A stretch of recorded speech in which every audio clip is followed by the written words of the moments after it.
설교자들이 주제 설교를 할 때에 오늘은 좀 11조에 대해서 설교를 한번 해보자라고 설교를 정할 때 그 본문으로 사용되는 본문 중에 하나가 오늘 제가 봉독해드린 말씀입니다. 소득의 10의 1을 내가 노력해서 번 소득인데 그것을 하나님께 드린다고 하는 것은 결코 쉬운 일이 아닙니다. 수입이 많아지면 많아질수록 더 힘들어지는 것이 11조 생활입니다.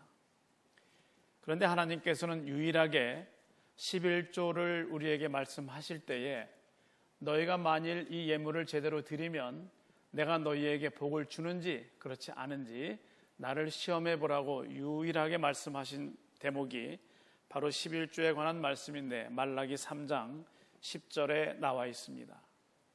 화면에 보시는 말씀 중에서 세 번째 줄에 그것으로 나를 시험하여 내가 하늘문을 열고 너희에게 복을 쌓을 곳이 없도록 붙지 아니하나 보라 이렇게 말씀하고 있습니다.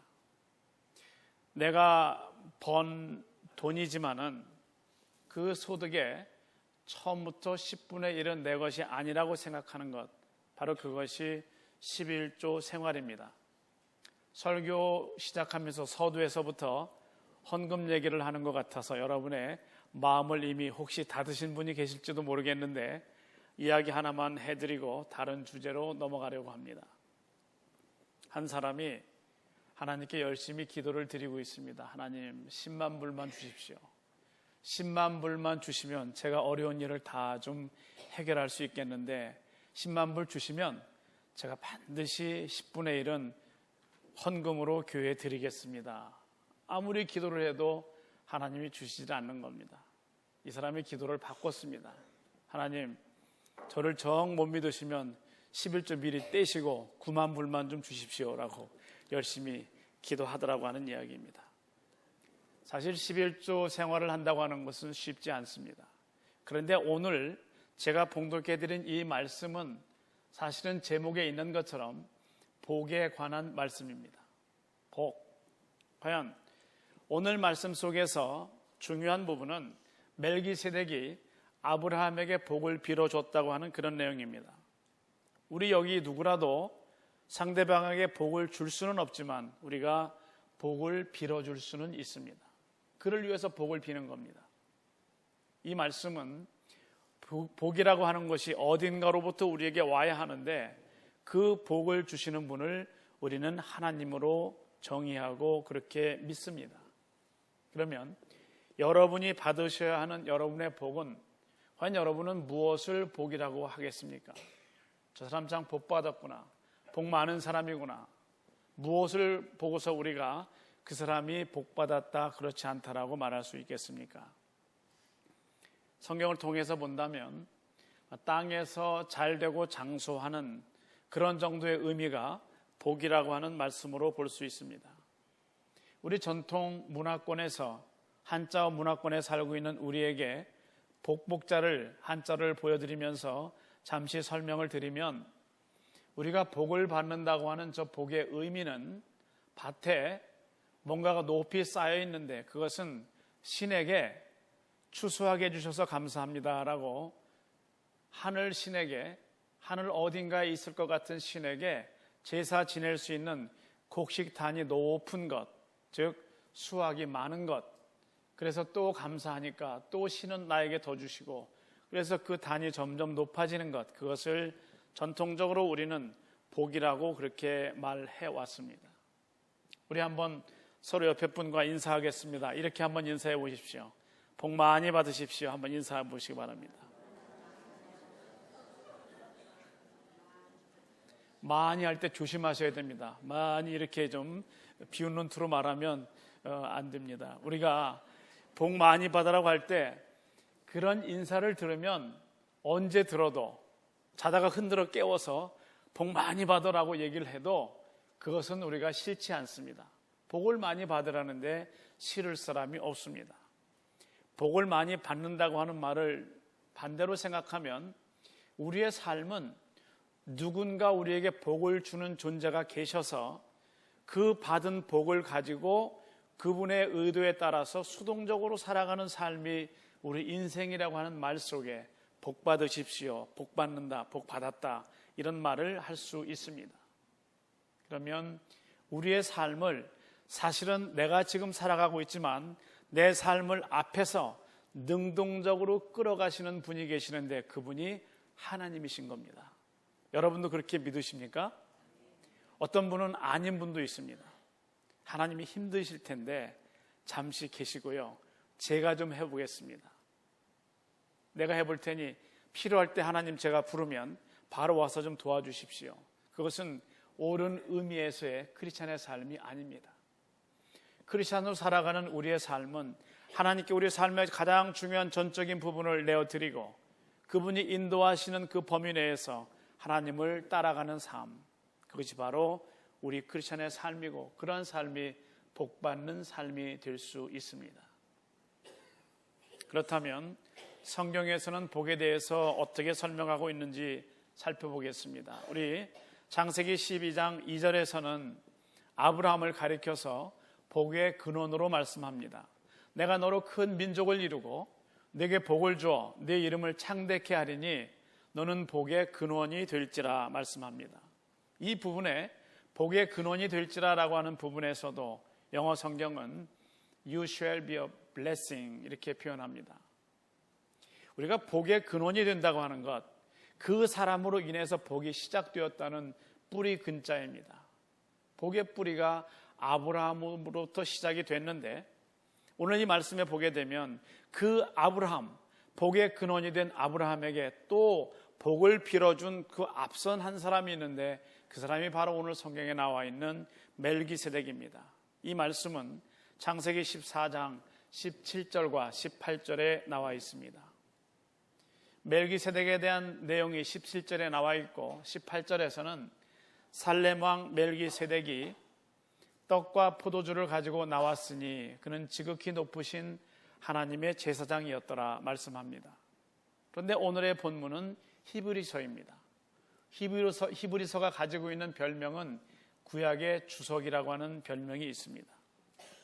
구약에서 말씀하고 있지 않은 많은 부분의 해석들을 히브리서가 구약을 인용해서 해석하고 있기 때문에 그렇습니다. 예를 들면 구약에서 가인과 아벨이 하나님께 제사를 드리는데 창세기 4장에서는 하나님께서 네가 선을 행하면 어찌하여 이 정도로만 말씀하고 있는데 히브리서 11장 4절에는 구체적으로 믿음으로 아벨은 가인보다 더 나은 제사를 드림으로 이렇게 말씀하고 있습니다. 어떤 분은 우스갯소리로 그러겠지만은 하나님은 목축과 농업 중에서 목축업을 좋아하시고 이렇게 말하는 사람들도 있지만 그거는 말도 되지 않는 소리입니다. 성경을 해석하는 가장 좋은 방법은 성경이 성경을 해석하게 하는 것입니다. 그래서 그 속에 우리의 생각이 들어가 있지 않고 다시 성경을 찾아서 이 부분을 성경의 다른 부분에서는 어떻게 표현하고 있는지 말씀을 찾아가는 것이, 그것이 올바른 성경 해석입니다. 그것은 마치 보석 구슬을 꿰는 것과 같은데 그것을 관주라고 말합니다. 꿰을 관자입니다. 진주를 꿰는 관주 성경인데 사실은 관주 성경을 처음 나온 관주 성경은 보게 되면 세로 쓰기로 되어 있고 거기에는 한자어가 섞여 있어서 좀 보기 쉽지 않았습니다만은 지금은 인터넷으로도 관주 성경이 나와 있습니다. 그래서 여러분이 검색어에 관주 성경 이렇게 치시면은 우리가 프리로 볼 수 있는 관주 성경 사이트가 나옵니다. 제가 예로 하나만 보여드리겠습니다. 우리 전 교우들이 주일 예배의 80%가 넘게 주일 예배만 나오시는 분들이 계시기 때문에 이 시간을 빌어서 관주 성경 한 곳을 보여드리려고 합니다. 오늘 본문 1절 말씀, 이 멜기세덱은 살렘 왕이요 지극히 높으신 하나님의 제사장이라 여러 임금을 쳐서 죽이고 돌아오는 아브라함을 만나 복을 빈 자라. 화면에 보시면 멜기세덱 앞에 기역, 살렘 앞에 니은, 지극히 말씀 앞에 디귿 이렇게 되어 있습니다. 저것은 관주 성경을 그대로 옮겨온 것입니다. 그래서 그 옆에 주에 보게 되면 멜기세덱에 대해서는 창세기 14장 18절에서 20절을 또 참고해 보라는 주석이 달려 있습니다.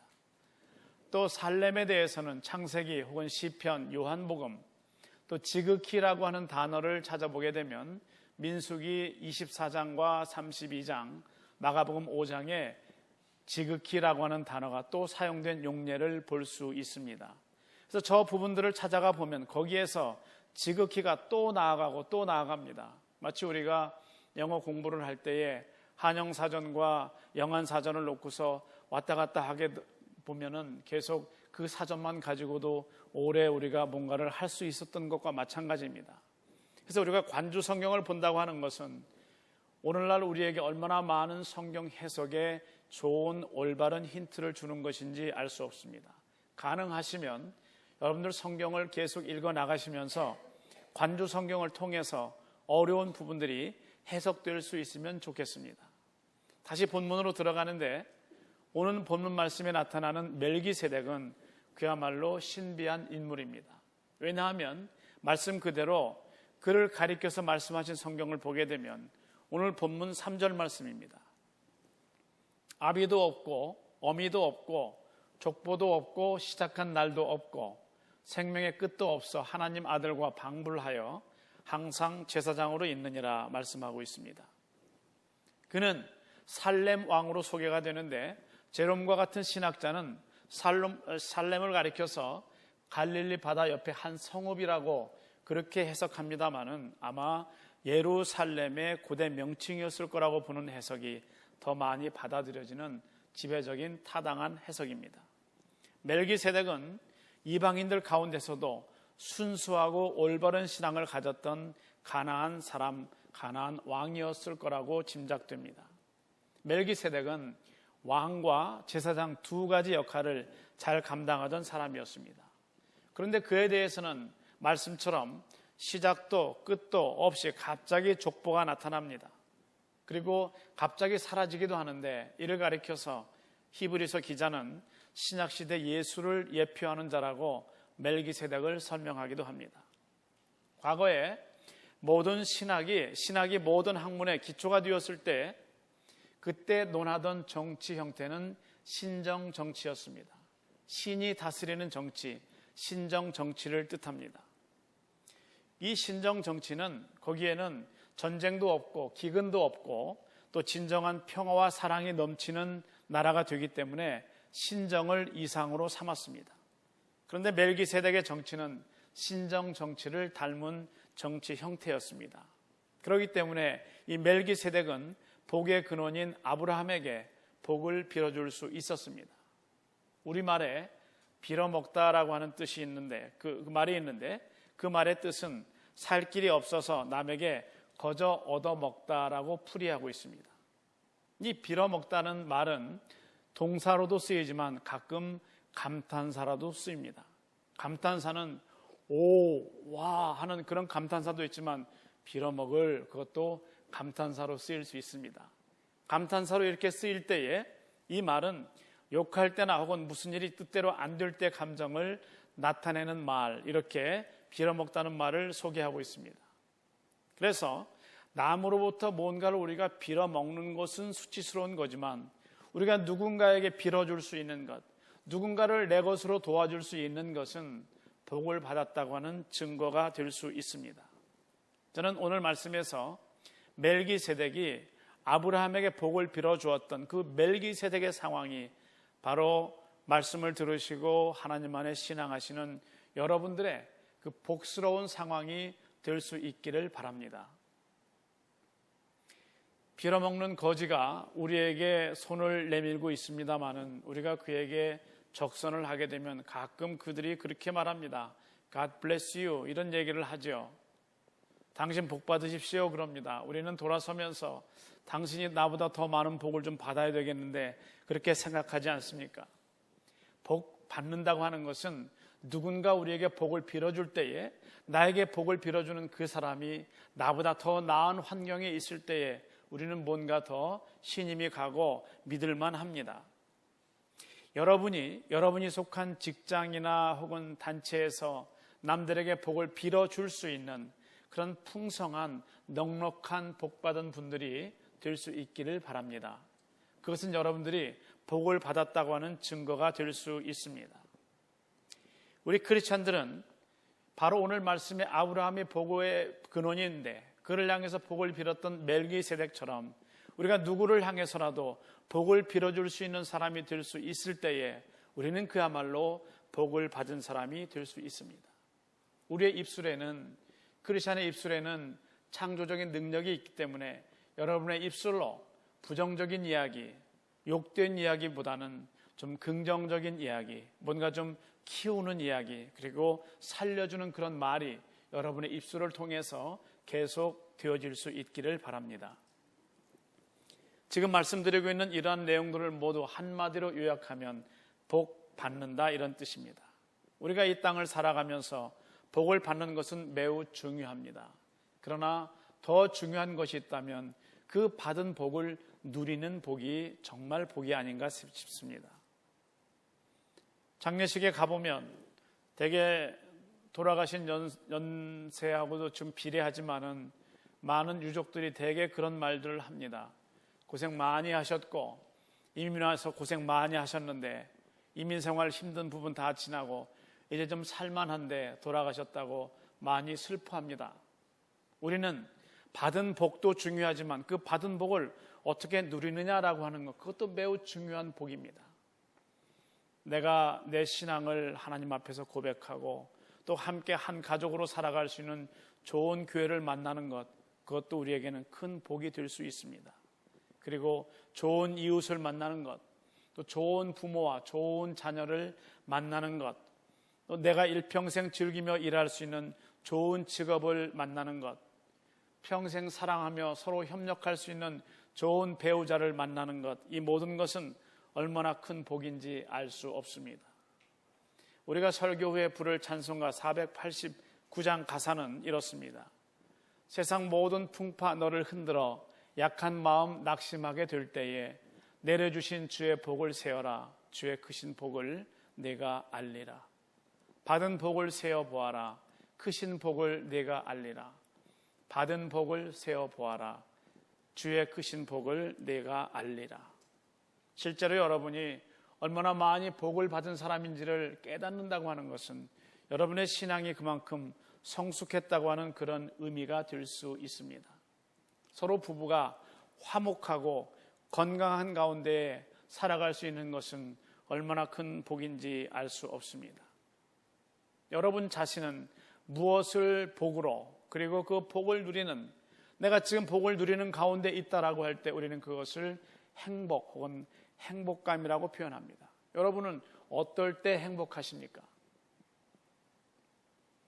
제가 낚시할 때에 낚시터에 도착을 해서 때로 떡밥을 만들기도 하고 혹은 이렇게 찌를 들어갈 수 있는 그 깊이를 잘 조절해서 다 이제 장비를 가지고 찌를 이렇게 던져서 낚싯대가 들어가서 찌가 이렇게 올라오기 시작하면 그때부터는 고기 잡히는 거에 상관없이 늘 행복했었습니다. 지금부터 참 좋다. 그런 생각이 들었었습니다. 제가 중학교 때부터 막연하게 계속 오고 싶어 했던 미국이었는데 신청한 비자가 나왔을 때에 참 행복했습니다. 정말 기뻤습니다. 마치 메달을 받은 선수들이 이게 금인가 하고 뭐 씹어본다고 하는데 제가 비자를 깨물어 보진 않았습니다만 참 기뻤습니다. 그리고 이제 거의 20여 년이 다 돼가는데 말씀을 준비하면서 그렇게 기뻤던 미국에서의 목회가 정말 계속 나는 기쁜가 생각을 해봤습니다. 제가 스스로 참 목사처럼 목회처럼 스트레스가 많은 일도 없을 거다라고 말해왔고 생각해왔습니다. 저는 이제부터는 말로라도 참 나는 정말 행복한 목회자다라고 그렇게 이야기하기로 바꾸기로 결심을 했습니다. 그래서 참 행복하게 목회를 해 나갈 생각을 하고 있습니다. 저는 그렇게 행복하게 하려고 하는데 그 부분에 여러분은 상당히 기분이 나쁘신 것 같습니다.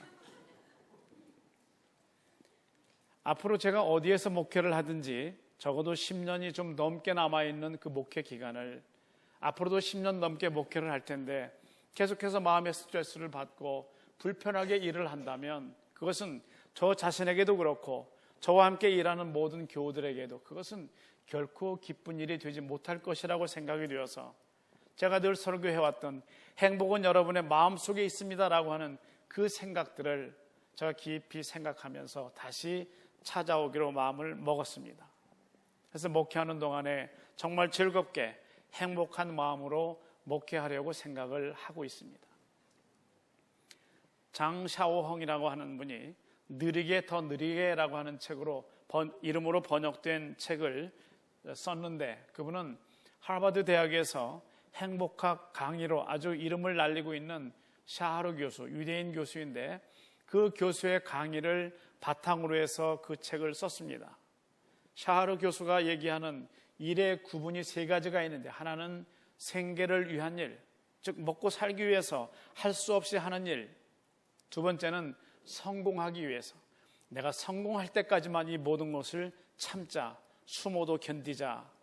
마지막 세 번째는 사명으로 하는 일이라고 하는 겁니다.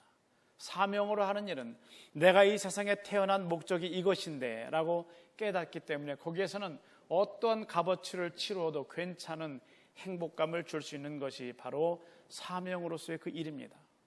여러분이 하고 있는 모든 일은 여러분의 삶이 여러분에게 준 선물인 줄로 믿으시길 바랍니다. 그리고 여러분이 그 일을 해나가면서 가능하면 여러분이 지금 그 받은 복을 이웃들에게 나누어주면서 살 수 있다면 더 큰 행복이 여러분에게 돌아올 줄로 믿습니다. 제가 아내와 함께 그라지를 좀 정리를 했습니다.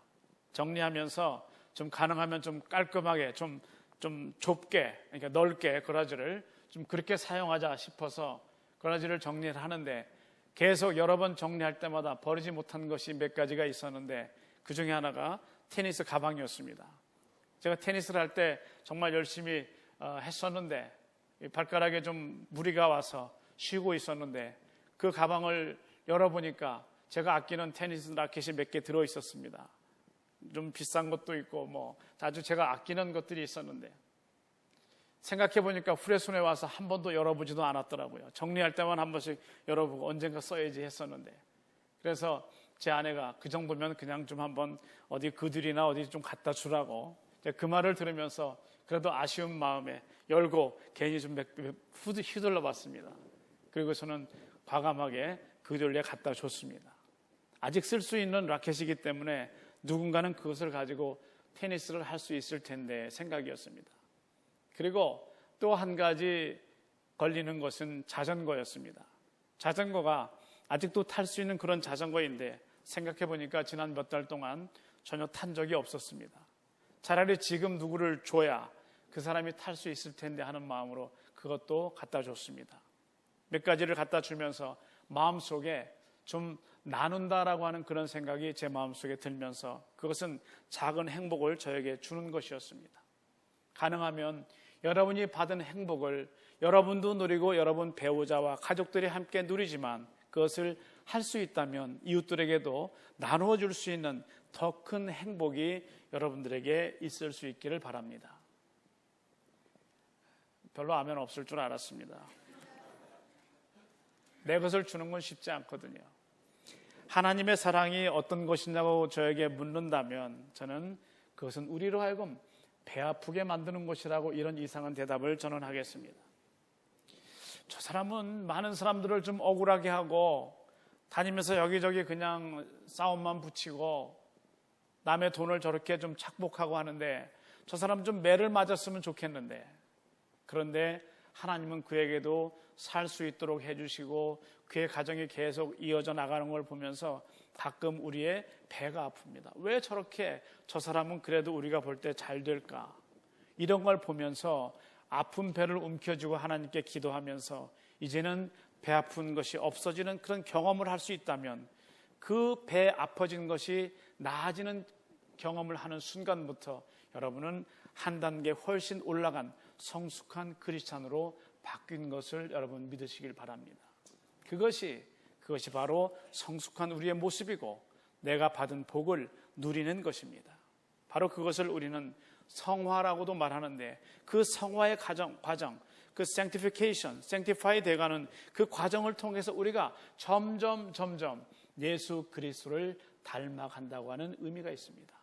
그렇게 닮아가다가 어느 순간 예수님 비스무리하게 되다가 그 순간이 되면 우리에게 인생의 황혼이 닥쳐서 더 이상 일할 수 없는 밤이 우리에게 오게 될 것입니다. 복 받은 사람은 얼굴이 다릅니다. 그리고 복 받을 사람도 얼굴이 다릅니다. 여러분이 개인적으로 저에게 제 얼굴은 어떻습니까? 라고 물으시면 제가 답해 드리겠습니다. 복 받을 사람, 복 받은 사람은 다른 사람이 봐도 환한 얼굴이고 웃는 얼굴이고 친근한 얼굴이고 또 얘기하고 싶은 그런 얼굴입니다. 저 자신이 한국인으로 태어나서 미국 땅에 살아가면서 본래 우리 민족성이 좀 어느 정도 잘 표현하면 좀 심각한 것이고 어느 정도 잘 웃지 않는 것이 혹시 우리의 피가 아닌가 그런 생각도 합니다. 제가 책상에 앉아서 뭔가 집중하고 있을 때에 가끔 제 아내가 저도 모르게 사진을 찍어서 저에게 보여주는데 그 표정 저도 싫습니다. 아무리 골똘하게 뭘 보고 있다고 하지만은 왜 굳이 인상을 찌푸리고 저 얼굴로 가로 열고 몰골 가로 닫아도 좋습니다. 제 얼굴이기 때문에 왜 이런 얼굴로 내가 이렇게 하고 있었는가 싶어서 그 사진을 제가 고맙다고 얘기하고 자꾸 좀 표정도 바꿔보려고 생각합니다. 왜냐하면 하나님께서는 우리에게 데살로니가전서 5장 16절에서 항상 기뻐하라 이렇게 말씀하셨기 때문에 그렇습니다. 하나님, 제 사정 아시면서 저보고 지금 기뻐하라고 하십니까? 그게 말이 됩니까? 하나님 같으면 저 같은 형편에서 기뻐하시겠습니까? 라고 말씀하는데도 불구하고 하나님은 계속 항상 기뻐하라 이 말씀만 우리에게 하십니다. 그러나 제 자신이 저 말씀대로 노력하고 또 설교했으면서도 그렇게 살지 못하고 있었는데 정말 깨닫는 바가 많이 있어서 정말 제 자신이 먼저 기뻐하는 생활을 해야 되지 않나 많은 결심을 하고 있습니다. 물론 젊은 베르테리의 고독처럼 온 세상의 모든 근심 걱정을 다 내가 가진 것처럼 그런 고독을 즐기는 그런 순간도 우리에게 필요합니다. 또 깊어가는 이 가을에 한 번쯤 뉘어지는 석양을 보면서 의자에 앉아서 철학자인 것처럼 깊은 상념에 잠길 필요도 있습니다마는 그러나 고독과 여러분이 느끼는 찡그림이나 분노와는 기본적으로 다른 것이기 때문에 우리가 항상 기쁜 얼굴로 기쁜 모습으로 기쁜 마음으로 살아갈 수 있는 여러분이 될 수 있기를 바랍니다. 여러분이 내일 아침에 일어나셔서 거울을 보시고 웃는 표정을 한번 연습해 보시기 바랍니다. 그리고 여러분이 거울을 보시면서 첫 번째 웃는 표정, 두 번째 심각한 표정, 세 번째 환한 표정을 거울을 보고 잘 지으시면서 그 중에서 어떤 표정이 제일 마음에 드는지 그 표정을 하나 잡아서 그것을 여러분의 트레이드마크로 삼으면 됩니다. 나는 왠지 환한 표정이 마음에 좋다라고 생각하는 분은 아마 계시지 않을 겁니다. 링컨 대통령의 유명한 일화입니다. 그가 키는 컸지만은 깡마르고 사실 얼굴도 그렇게 잘생긴 편은 아니다라고 그렇게 말하는 사람들이 있습니다만은 그가 대통령으로 있을 때에 한 야당 의원이 링컨 대통령을 욕을 합니다.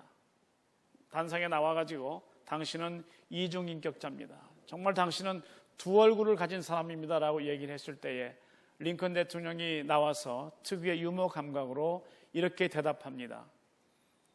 당신 말을 잘 들었습니다마는 내가 만일 얼굴이 두 개라면 왜 하필이면 이 얼굴을 가지고 나왔겠습니까? 라고 링컨이 대답했습니다. 우리 삶에 여유도 있어야 됩니다. 이런 이야기도 있습니다. 링컨의 비서로 추천된 사람이 집무실을 찾아왔습니다. 제가 앞으로 각하를 도와서 함께 일할 비서로 추천되었습니다. 그러나 링컨은 그를 인상이 좋지 않다는 이유로 배제했습니다. 그가 항변했습니다. 제 얼굴은 할 수 없는 것 아닙니까? 라고 말했을 때에 그렇지만 나이가 40이 넘었으면 얼굴에 대해서 책임질 수 있어야 된다고 하는 이야기가 링컨의 이야기였습니다. 오늘 우리의 얼굴이 잘생기고 못생기고는 그것은 타고난 것입니다. 기본적인 얼굴은 어쩔 수 없는 것 아니겠습니까? 뭐 저 정도 생겼으면 얼굴에 대해서 별로 걱정을 하지 않습니다만은 얼굴 생긴 걸 말하는 것이 아니라 그 얼굴에서 풍겨 나오는 그 분위기, 그것을 우리가 인상이라고 말하는데, 그 인상은 40살이 되도록 그 사람이 무엇을 보고 무엇을 생각하고 어떻게 살아왔느냐에 따라서 그 인상이 결정되기 때문에 그렇습니다. 여러분이 만일 어떤 분을 보더라도, 길에서 마주치는 어떤 분을 보더라도 사람을 보면 첫인상인데도 어떻게 했구나, 성격이 어떻게 했구나, 가정생활은 어떻게 해나가겠구나 대략 짐작할 수 있지 않습니까? 사랑하시는 여러분, 마음의 여유를 가지고 하나님 안에서 주시는 복을 누리며 살 수 있는 여러분이 될 수 있기를 바랍니다. 기쁜 마음으로 날마다 즐겁게 행복한 모습으로 살아갈 수 있기를 바랍니다. 또 한 가지 더 한다면 생활에 유머를 가지고 살아갈 수 있는 여유로운 삶을 살 수 있기를 바랍니다. 바로 이 사람이 누리는 복을 받은 사람인 줄 믿습니다. 우리 함께 기도하겠습니다. 하나님 주시는 은혜를 따라서 저희들의 삶이 날마다 하나님 때문에 수동적으로 되어져 가고 있는 이것을 저희는 기뻐합니다. 저희의 삶의 주인이 되어 주시옵고 저희의 삶을 인도하여 주시옵소서. 그래서 말씀처럼 복을 누리는 자가 되게 하셔서 받은 복뿐 아니라 그 받은 복을 누리며 살아갈 수 있는 좋은, 행복한, 그리고 날마다 기뻐하는 크리스찬 될 수 있도록 은총을 덧입혀 주옵소서. 예수님의 이름으로 기도드리옵나이다. 아멘.